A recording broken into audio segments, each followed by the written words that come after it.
Министрлер кабинетинин төрагасы Акылбек Жапаров кылмыштуу кирешелерди легалдаштырууга жана терроризмди каржылоого каршы аракеттенүү боюнча Евразиялык топтун төрагасы Юрий Чиханчин жетектеген делегацияны кабыл алды. Ал белгилегендей, Кыргызстан кылмыштуу кирешелерди легалдаштырууга жана терроризмди каржылоого каршы аракеттенүү боюнча Евразиялык топтун өз ара баалоо жана техникалык көмөк көрсөтүү программаларына зор маани берет.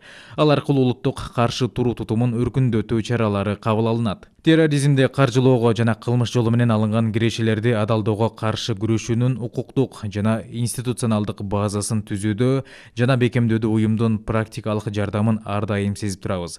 Кыргызстан өзүнүн эл аралык милдеттенмелерин сактоого умтула тургандыгына ишендирип кетем. Биз өнүгүү багытындагы мамилелерибиздин улантууга ниеттенебиз, деди Акылбек Жапаров. Кирешелерди легалдаштырууга жана терроризмди каржылоого каршы аракеттенүү боюнча Евразиялык топтун төрагасы Юрий Чиханчин мындан ары кызматташууга, анын ичинде республикага кылмыштуу кирешелерди адалдаштырууга каршы аракеттенүүдө, эксперттик, консультативдик колдоо көрсөтүүгө, ошондой эле мектеп окуучуларынын жана жогорку окуу жайдын студенттеринин арасында финансылык сабаттуулукту жогорулатуу маселесинде жардам берүүгө даярдыгын билдирди.